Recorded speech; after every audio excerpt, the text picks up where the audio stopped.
ज्योतिषर ज्योतिषर को श्रीमद् भागवत गीता की जन्मस्थली के रूप में जाना जाता है, जहां भगवान श्री कृष्ण ने गीता का उपदेश दिया था। इस ज्योतिषर को विकास करने के लिए, देखने के लिए, संवारने के लिए कुरुक्षेत्र विकास बोर्ड कई काम वहां पर कर रहा है।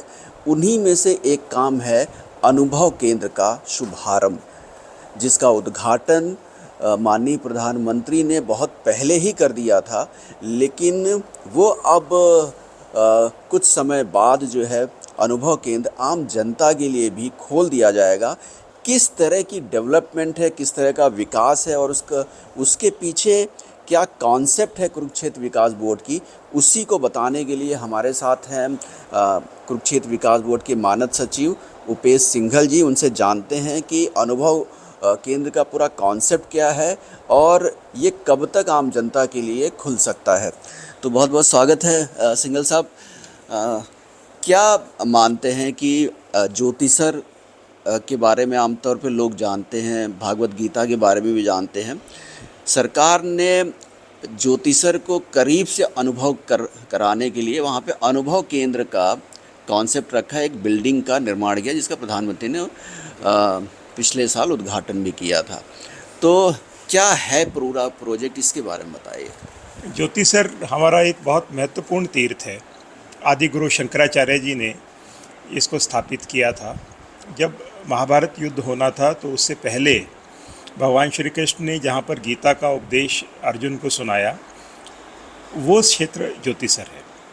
और यहाँ पर आकर लोग न केवल गीता को बल्कि महाभारत में ही गीता का उपदेश क्यों हुआ वो समझ सकें।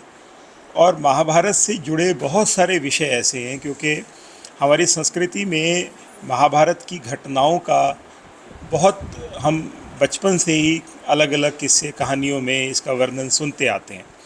तो इस अनुभव केंद्र के माध्यम से महाभारत के पूर्व में, यानी कि कौन सी ऐसी घटनाएं थी जिनकी वजह से महाभारत युद्ध होना निश्चित हुआ, फिर महाभारत युद्ध की कौन सी ऐसी घटनाएं थी जिसने इसको एक बहुत विशिष्ट बनाया, और फिर महाभारत युद्ध के बाद क्या क्या घटनाएं घटी जो आने वाली समाज की नींव बनी। तो इस तरह से इन तीनों विषयों को लेके कि महाभारत क्यों हुआ, महाभारत के दौरान क्या हुआ और महाभारत के पश्चात क्या हुआ, ये अनुभव केंद्र इन सभी घटनाओं को बहुत अलग अलग टेक्नोलॉजीज़ के माध्यम से दिखाने का एक माध्यम है, जिसमें जो भी कुरुक्षेत्र आता है, आप जानते ही हैं कि युद्ध का मैदान वो कौन सा था जहाँ युद्ध हुआ, या अभी भी क्या लाल मिट्टी यहाँ की है, या कहाँ पर दुर्योधन छुपा था, या कहाँ पर कर्ण का पहिया धंसा था, या कहाँ अभिमन्यु की शहादत हुई थी, कहाँ बर्बरिक का सिर रखा था, कहाँ भीष्म पितामह यहाँ पर शरशैया पर लेटे थे। तो ऐसे बहुत सारे प्रश्न हर व्यक्ति के मन में, महाभारत क्योंकि सबने पढ़ी होती है, महाभारत और रामायण हमारे ऐसे ग्रंथ हैं जो हर कोई पढ़ता है। बिल्कुल सही कहा आपने कि आमतौर पे जो भी यहाँ पर आता है कुरुक्षेत्र में, वो ये ज़रूर जानना चाहता है कि ये वर्णन मिलता है कि युद्ध इतना विशाल था कि जो धरती थी वो लाल हो गई थी, और लोग इसी उम्मीद में आते हैं कि यहाँ की मिट्टी अभी भी लाल होगी। लेकिन यहाँ पर कई कहानियाँ हैं, कई संस्मरण हैं, जिसको बताने का काम कुरुक्षेत्र विकास बोर्ड करता रहा है और उसकी कोशिश भी रही है। तो अनुभव केंद्र को लेकर के किस तरह का है कि लोग ज़्यादा से ज़्यादा इसको आएँ, इसको देखें और वो अनुभव कर सकें कि आखिर में जो युद्ध हुआ था उसके मायने क्या थे और लोगों के जीवन में किस तरीके से ये फ़र्क डालते हैं। ये बहुत इम्पॉर्टेंट है, क्योंकि महाभारत युद्ध को जानना, उन घटनाओं को अलग अलग टेक्नोलॉजीज़ के माध्यम से समझना इसलिए ज़्यादा ज़रूरी बनता है कि उससे प्रेरणा हमें क्या लेनी है। जैसे स्वामी ज्ञानानंद जी महाराज हमेशा कहते हैं कि महाभारत युद्ध की धरती नहीं, गीता जन्मस्थली है, इस स्वरूप में कुरुक्षेत्र को लोग जाने। तो माननीय मुख्यमंत्री जी स्वामी ज्ञानानंद जी महाराज दोनों ने हमेशा इन्हीं चीज़ों पर बल दिया है कि हमें अपने संस्कृति में, अपने संस्कारों में कैसे प्रेरणा हम अपने इन ग्रंथों से लें, इन कहानियों से लें, इन घटनाओं से लें। तो अनुभव केंद्र में भी अगर आप देखेंगे तो इन सभी बातों को बहुत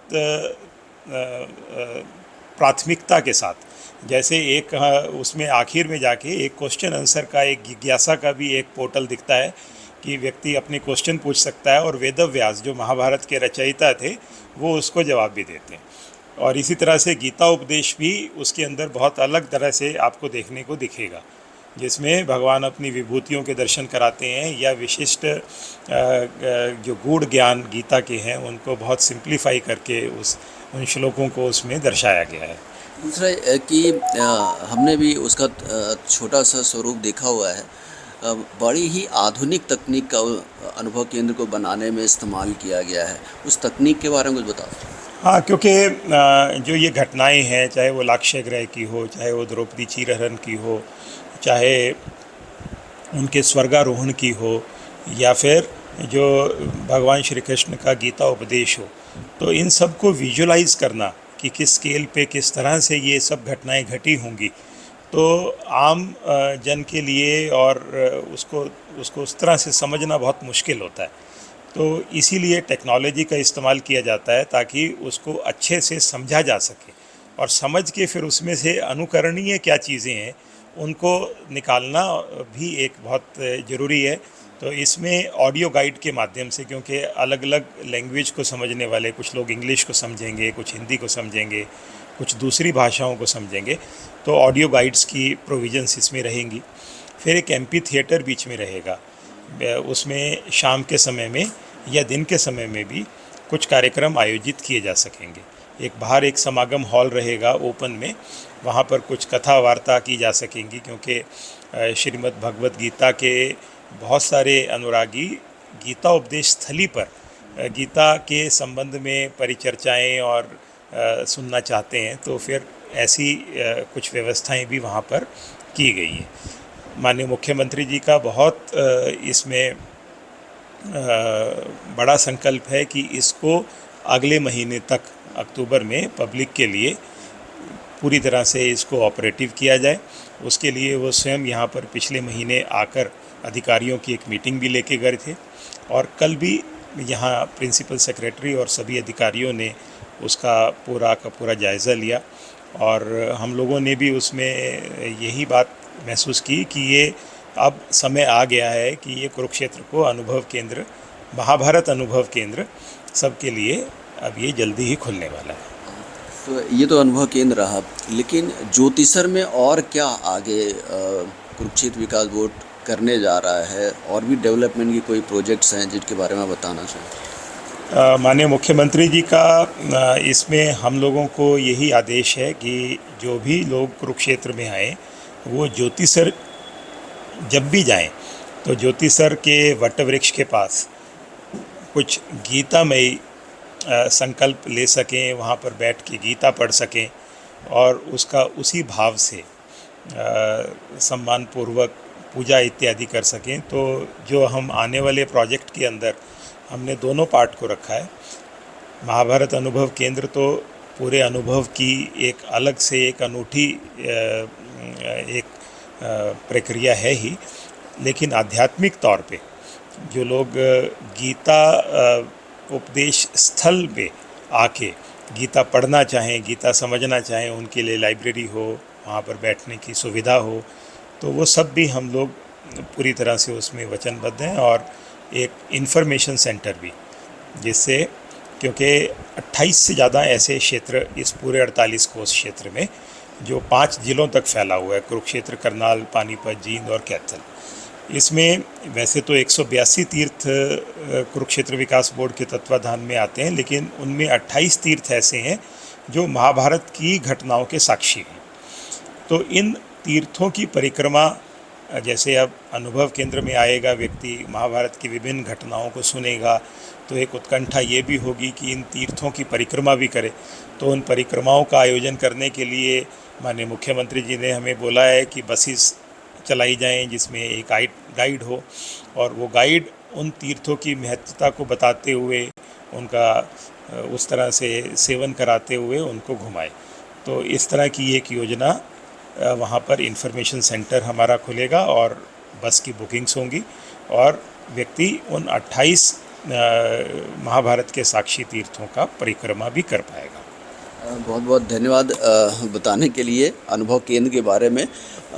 तो जैसा कि उम्मीद है कि ज्योतिसर में आमतौर पे जब भी आप आया करते होंगे तो वहाँ पर आप एक वट वृक्ष देखा करते देख करके उसकी पूजा करके आप ज्योतिसर से हो करके गुजरा करते होंगे। लेकिन अब आप जब भी ज्योतिसर आएंगे कुरुक्षेत्र के ज्योतिसर में जहाँ पे भगवान श्री कृष्ण ने गीता का उपदेश दिया था, वहाँ पर आपको पूरे महाभारत के काल को अनुभव करने का भी मौका मिलेगा, क्योंकि वहाँ पर एक अनुभव केंद्र है जो कि आधुनिक तकनीक के ज़रिए उसको बनाया गया हुआ है और ऑडियो और विजुअल के माध्यम से लोगों को महाभारत का भी वहाँ पर अनुभव कराने की कोशिश है कुरुक्षेत्र विकास बोर्ड की तरफ से। कैमरामैन सुनील के साथ हरे राम मिश्रा, सुदर्शन न्यूज़, कुरुक्षेत्र।